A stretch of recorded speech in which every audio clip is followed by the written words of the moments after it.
Okay, welcome back to another episode of Heads and Tails. My name is Walter Carr. I'm one of the two founders here at Opperdon Education. And on this episode, we have a guest who simply needs no introduction. The doyen of education, a man at the centre of education policy and progress for decades, and a longer and more impressive CV than most. I'm going to have a go at distilling that into the next 20 minutes. Barnaby Lenon, he won, amongst other things, the Cambridge University Prize for Education. Barnaby was then a teacher for many years before senior leadership roles at Highgate, Trinity School Croydon, and then Harrow for 12 years. He's now a professor of education at the University of Buckingham, the chair of the Independent Schools Council, as well as a key part of the Kevy Schools and the Birmingham Foundation there. He is also the founding chair of the London Academy of Excellence, which we're going to touch on today. That's a state-free school in East London. Has published 2 books, which we'll get to as well, and in 2019 was awarded a CBE for services to education. We got that. Barnaby, very welcome to Heads and Tails. Hello, Walter. Good to see you. Of all of that, what are you most proud of in that long list of achievements? I would say 2 things. One is the one you mentioned, setting up the London Academy of Excellence, where I was the chairman for the first 8 years.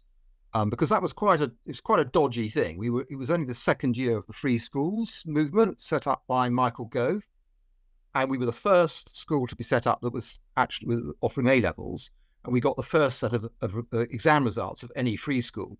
So we were very much in the spotlight, because if we had got bad results, it would have been very bad for the whole concept of free schools.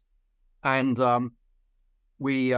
when we started, as happened with a number of free schools, our building was not ready, so we had to go to temporary accommodation. And remembering that we had no track record at all, no building that anyone could see, it was surprising that anyone registered to join our school, which was a sixth form college in Newham.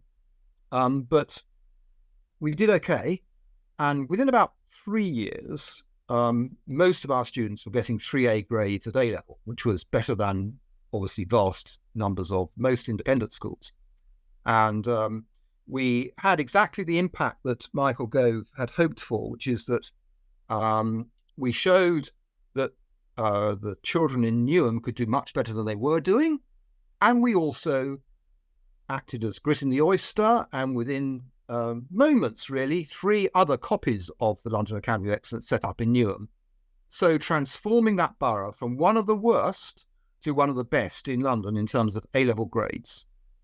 LAE has become the sort of blueprint for what cross-sector partnerships can do.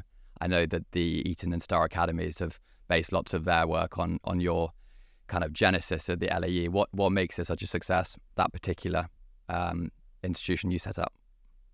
Okay, so there are many things. I think, first of all, we did careful market analysis, and we realised that there were plenty of children, particularly Bangladeshi children in the borough of Newham, who were getting good GCSE results but less good A-level results. And we were told by local head teachers that this was the problem, that they weren't achieving their potential in terms of university entry. And the second thing was that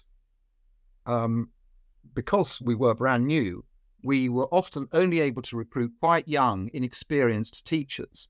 And this is where the 6 independent schools that backed the LAE were so useful, because we were able to take wizened, old, experienced teachers from these famous schools like Eton and Highgate, and they would then mentor these rather young, inexperienced teachers and help them to understand perhaps the most important thing of all, and that is what does an A grade script like? What sort of level were these 16-year-olds working at in our school, and provide them with lots of resources and support. And that was invaluable in the first 3 or 4 years. Yeah. You've mentioned on before the conversation about education, whether VAT or falling standards or the independent sector, is often governed by hyperbole. So I'm aware not to over-exaggerate discussion points for the sort of sake of a clickbait opinion piece. However, what you just said is a good example of cross-sector work. And I wonder if you could shed light on perhaps your view of where VAT on independent school fees might sit in terms of the consequences of future work between the state and the independent sector, or if that's too overplayed? Well, I think the many schools that do independent state school partnerships now in the independent sector don't intend to quit doing them. They realise how valuable they are. But to the extent that those independent state school partnerships cost money, of course, the imposition of VAT is going to make it more difficult, because all independent schools are going to want to hold down their costs. And you know, bursaries and independent state school partnerships are two things which cost quite a lot of money. Nobody wants to see them diminished in any way, but independent schools are going to have to be jolly clever to maintain the level of support that they offer at the moment. So it is very, very difficult. I mean, there are all sorts of problems with VAT, and that's just one of them. We've gone straight to the sort of meat of this interview. So let me take you back, or let's take our listeners back. Oxford and Cambridge, and then a happy sort of decade in teaching before headship. We love mentorship at Oppidum. That's kind of what we talk about, the idea of adults being role models to young people and formalising that structure. Two parts to this question. Part A, did you have a mentor growing up? And I suppose part B, looking back on that time, any educational heroes that sort of governed what you decided to do? Yeah, so when I started teaching, I definitely had a mentor who remains one of my educational heroes, and that is the head of geography at Eton at that time, David Lowther, who was my boss. And obviously, you know, I was very inexperienced and very young, and I learned a lot from his combination of enthusiasm for his subject, his knowledge, which was great, the amount of trouble he took with individual pupils. And, you know, for the first 5 or 6 years of my life in teaching, I was basically copying him, probably copying his notes as well. So I count him at the top of my pantheon of mentors. But I would also say now I'm working at a university, which is a very different kind of thing to teaching in a school, that I'm very grateful that my Vice-Chancellor is James Tooley, who came out of the education department at the University of Newcastle. So he's the same subject as me. He spent his life looking at low-cost private schools in the poorest parts of the poorest countries and showing how effective they are. And he's a very nice bloke. He gives us a good degree of autonomy. And he fosters the independence of thought that Buckingham University stands for as a private, non-state university. So I'm lucky to have worked with him. Wonderful. I'm going to park university there because that's something we must come back to. But lots of aspiring teachers listen to this podcast, and the land, the kind of fertile nature of the sector is perhaps different to when you started out. Do you have any anecdotes from those early years of training, or perhaps under David Lowther, or perhaps moving towards headship positions at Trinity? Any kind of anecdotes stand out from your time at school? Okay, so let me give you an anecdote from when I was actually at school as a pupil, which has been quite influential on my life. So I was a pretty hopeless pupil up to about the age of 15. I blame the school for that, partly because I don't think they ever taught me how to work efficiently. I got reasonable O-levels, but I failed French. Not surprisingly, I was very, very bad at French. Then, 2.5 years later, I took the Oxford University entry exams and I won a scholarship, but my entry to the university was conditional on me passing O-level French. And I got the letter telling me this in December, early December, and the next sitting of the O-level was in January. So I had about a month. And so I worked hard, and by then I had learned how to learn. And that's partly just because, you know, over time the penny had dropped, but it was also partly because I'd become a boarder at my school, and that enabled me to observe at close hand quite a number of other slightly better pupils than me in my boarding house of my age. How did they make notes? How did they learn things? So I'd learnt French at school for 8 years. I now taught myself using just 2 books in about 4 weeks, and I passed. So there's a message there for me. It shows that certainly teenage boys can go from being quite bad to quite good quite quickly if they're encouraged. And also that it requires knowledge of the sort of process of how to learn. And nobody really ever gave me that knowledge. No teacher did, but I did pick it up along the way, just in time. And so by the age of 18, I was able to study anything, learn anything. And that's an important message for pupils of mixed ability. It certainly is. I picked up encouragement. There's the mentoring aspect. I picked up knowledge. Yeah. I know you're big into a knowledge-rich curriculum, and I picked up mastery, the sense of that as being crucial to motivation in young people. So excellent fodder. Thank you, Barnaby. That's valuable advice. At the outset, I talked about the glittering CV you've had and the CBE to boost in 2019. You'll say it wasn't the best moment because you're modest, but does that stand out as a top moment in education, as a kind of reflection of all the work you've done, or has there been other standout moments that you kind of hang your hat to, I suppose? Yeah, no, it doesn't stand out as a particularly important. I mean, it's a good thing to get recognised, mainly for my work with the state sector and my work with the government on behalf of independent schools. But I think if you said, well, what are your best moments? I would say getting decent results with average pupils, actually, which is what I did for quite a long time of my life. I taught typically 300 pupils every year. I remember I threw a party for the geography department at Eton when we got the first ever 100% pass rate in both GCSE and A-level. And, that was a fantastic effort.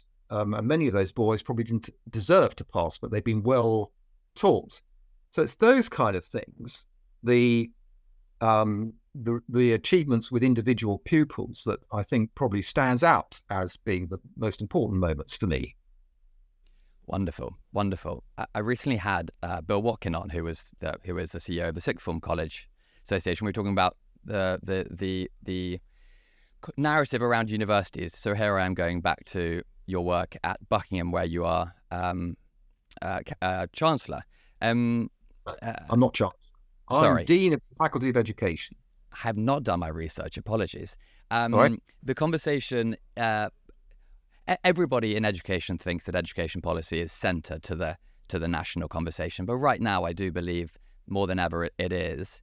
There are conversations and questions around the strength of the brand of university, of the UK brand of university, and perhaps people questioning the value of it and the makeup of a 3-year degree, the value of humanities degrees, and so on and so on and so on. What's your view on the value of university as the best form of higher education for young people? Okay, so I think on the one hand, it is the best form for many people. It's as long as you're applying because you're really interested in a subject and you throw yourself into the academic work, then I think it's really good and enjoyable, and you learn all sorts of things socially, and you can try out all sorts of potential hobbies which you couldn't otherwise do. So I think that's good, but I do at the same time think that a proportion of those going to the university would probably have been better off doing something else, learning a skill, for example. And we know that because the Department for Education has been bravely publishing for some years now what they call the longitudinal outcomes data, which you see in the papers every now and then, which show that a proportion of pupils, students doing certain sorts of degrees at perhaps less well-known universities never get to earn as much as their contemporaries from school who didn't go to university. So that's kind of warning. But the the problem is that in this country, courses for people who just want to learn skills have been weaker than university courses. And, what I would hope is that this government will do what previous governments have tried to do, and the Conservatives did to some small extent, and that is to boost the quality of the non-academic skills courses available to those who maybe could go to university, but it would probably be better if they didn't. Lovely. A popular opinion shared by me and Opperton too. Perhaps some unpopular or controversial opinions, dare I ask, for a couple of controversial opinions you might hold. Yeah. So I mean, who knows what's controversial or not? But I certainly always get pushback when I say, as I always do, that I think that public exams are a very good thing. GCSEs and A-levels, particularly, are a very good thing. And the reason I say that is because for much of my life, I taught teenage boys. And I know, as a fact, that there are a good number of teenage boys who only really get working and are motivated with the threat of exams that are approaching. And secondly, I think that one of the main purposes of education is to commit useful knowledge to the long-term memory. And that doesn't happen unless you sit down and apply yourself to remembering the work, as I failed to do when I took my French O-level for the first time. But exams, that's what they force you to do. It's a good thing. Thirdly, I think that public exams are, whatever anyone says, they are the fairest way of assessing how young people get on. They're much fairer than the alternatives like teacher-assessed coursework, for example, which was tried extensively 15, 20 years ago and was found to be very unfair. And I don't believe all the nonsense about, they're so stressful.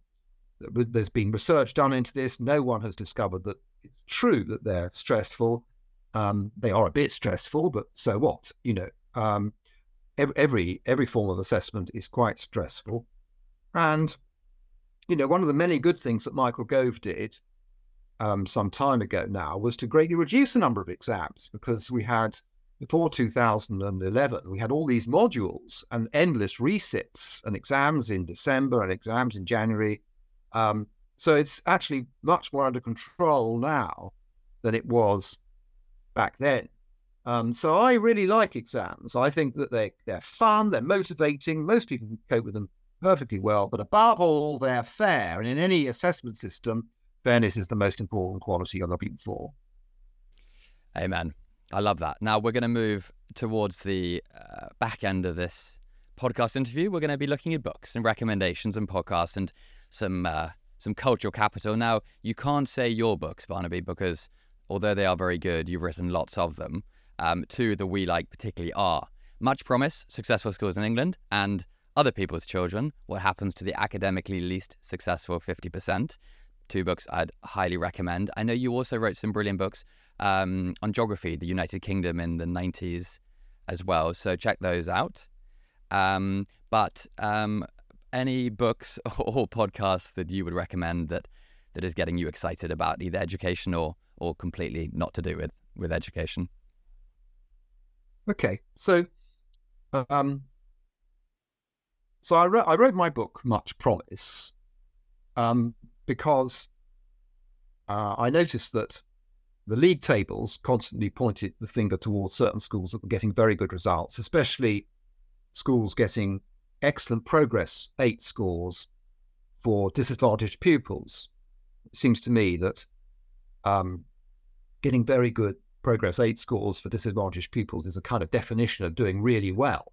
But nowhere could I find anyone who said how they did it. So I went and visited all of those schools, as many as I could, and I asked very detailed questions about how do you actually get these results? What do you do specifically? And I still think there's not quite enough written about that. It's such an easy thing to do. Go and visit these famous state schools that get incredible results and analyze exactly what they do. So I like books that do that. And I'll mention one then. I quite like Doug Lemov's books, Teach Like a Champion, which are well-known books, read across the world. And Doug simply set up a chain of schools, and then he went and analysed the teachers who were regarded as the best teachers in those schools, and he looked at the micro-scale actions that those teachers took. What exactly are they doing in the classroom? What is it that distinguishes the outstanding teacher from the merely average? And then he described it in detail in his book with videos, so any teacher can see what's going on. And that, for me, is the important thing. I mean, in other words, I think it's possible to overgeneralize about what makes a good teacher. And it's not measured in terms of generalities. It's measured in terms of specific things that they do every day in every lesson. And that's what my book tried to do. But much better than my book, Doug Lemov's Teach Like a Champion. Fantastic. We'll add those to the notes. Now, final question. A few years ago, David Lowther will have given you some advice and you would have followed it. And it clearly was good advice. So perhaps one final question on advice you would have for someone 19, 20, 21, 22, joining the sector, looking to develop a career in education. What advice would you give them? Okay, well, I think probably I'll tell them two things. One is that when I retired from teaching, I was quite surprised to be contacted by a number of pupils I had taught 30 or 40 years before then. In other words, quite elderly gentlemen in their 50s, many of them. Oh, yes, they wanted to see me because they wanted to thank me for doing some small thing of really no significance, which any teacher would do, but they had remembered. And I also discovered in conversation with these blokes that they could remember maybe 3 or 4 minutes of a lesson that I had taught them when they were 13. Now, that's my first point. I think it's just a surprising discovery that teachers leave a legacy, they have a great value, and no one ever told me when I did teacher training at Cambridge that 5 minutes of a lesson taught to a 13-year-old would be remembered 40 years later. So that's one thing. And the second, more practical bit of advice I would give to anyone who's starting off as a teacher, and that is prepare all your lesson materials in the holidays, because those teachers who spend every night or every weekend preparing their lessons for the following week are mad. It's pretty well unsustainable, because you've got to do marking and you've got to have a life. And you cannot have a life if you haven't got all your teaching notes together in the holiday. So it's not the same thing as saying you have to spend every minute of every holiday doing it, but get it out of the way. It's the one thing you can do in advance. That's a practical tip. Wonderful. If I was the comms directorate at the DFE, I would take that idea of legacy and use that as the central pillar in recruiting 21-year-olds into education. Well, yeah. I mean, the fact is that all teachers in both primary and secondary schools are having a lifelong impact on the children they teach every day, and they don't realise that. Magic. On those goosebump happy notes, we're going to finish there. Barnaby, you've been a champion. Thank you so much for coming on Heads and Tails. It's a pleasure, Walter. Thank you.